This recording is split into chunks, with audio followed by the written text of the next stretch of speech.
گوزگود با 2 دسته. خب گوزگود یعنی گرگ خاکستری. بذارید من اول توضیح بدم، دلم خنک بشه یه خورده. عزیزان، یک سری شیاد کثافت آشغال فلان فلان شده میخوان آذربایجان رو از ایران جدا بکنن. برنامه ریزیشون هم اینه که دارن جنبش‌های پانتورکیستی رو میندازن بگم با جمهوری آذربایجان یک کشور. البته نه منابع غلطی میگن. خب خدمت عرض می‌کنم که ببینید جریان چیه. آذربایجانی‌ها از اقوام و نژادهای اصیل ایرانی هستن. به خاطر چی؟ آذربایجان یعنی آتروپاتگان، سرزمین آتش، نگهبانان آتش. آذر همون آتر بوده شده آذربایجان آتش دیگه. خدمتتون عرض بکنم زبان ترکی هم که امروز موجوده این اصل زبان آذری با زبان ترکی تفاوت داره. زبان آذری از زبان‌ها و لهجه‌های قدیمی ایرانی بچه‌ها خیلی هم یه خورده شبیه به همین زبان تاته. خدمتتون عرض بکنم به عنوان مثال بیا تو زبان ترکی چی میشه؟ احسن. اما شما بیا برو مولوی رو بخون، میگه که شمس الدین تبریزی مرا گوید بیا بوری. بوری در زبان آذربایجانی بیا بوده. این از ترکی وارد لهجه آذری شده. مرا گوید بیا بوری که من باغم تو زنبوری که تا خونت عسل گردد که تا جانت شود نوری و غیره. به خفاش چی میگن تو زبان ترکی؟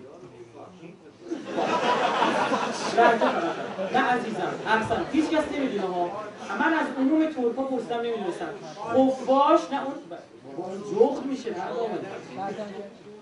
تو عموم بچه ها در زبان آذری خفاش میشه شوآویز، شب آویز. اصلا فارسیه این بابا. اینا از اینا دارن پدر سوخته ها کار میکنن تو این حوزه جمهوری آذربایجان. میخواد جدا کنه ایران. این تیکش میخواد آذربایجان. البته ما خیلی مایلیم دوباره آذربایجان اصلی و جمهوری آذربایجان برگرده به وطن اصلیش. اگه اینو دوست دارم بیان. یه ماجرایی هم داره حداد عادل میگه که ما چون خانم اصلا نمیتونم تعریف بکنم. حالا بقیه بچه‌ها داشتیم بیرون میرفتیم بهتون میگم. خدمتتون عرض بکنم که مثلا مثال براتون میزنم. این ماجرا به چی برمیگرده؟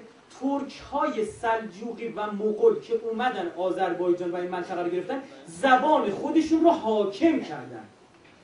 ترک‌ها اعتقاد دارن، ترک‌های مغولی رو دارم عرض میکنم که پدر همه اینا یک گرگ بوده، گرگ آسمانی تابو بوده. ببینید مسئله تابویسم اینه که شما توی عموم اقوام از چیزی که میترسیدن اینا میگفتن تابو، دست بهش نمیزدن. مثلا توی روسیه از چی میترسیدن؟ از خرس. حمله میکرد پدرشون در میورد دهکداشون. به جای که بگن خرس ببین چی میگفتن؟ میگفتن عسل خور. میگفتن اگه بگی خرس دیده میشه. مثل میگن اگه جن ظاهر میشه فلان. گوت بدین بگو کلاهات سخته. از همین گرفته شده. میگه اگه بگی گرگ گوشش دیده میشه. به خاطر همین طرفش تعریف میکرد آقا دیروز ما چند تا گوسفند بردیم منطقه بچرونیم دوباره دو تا دیدیم.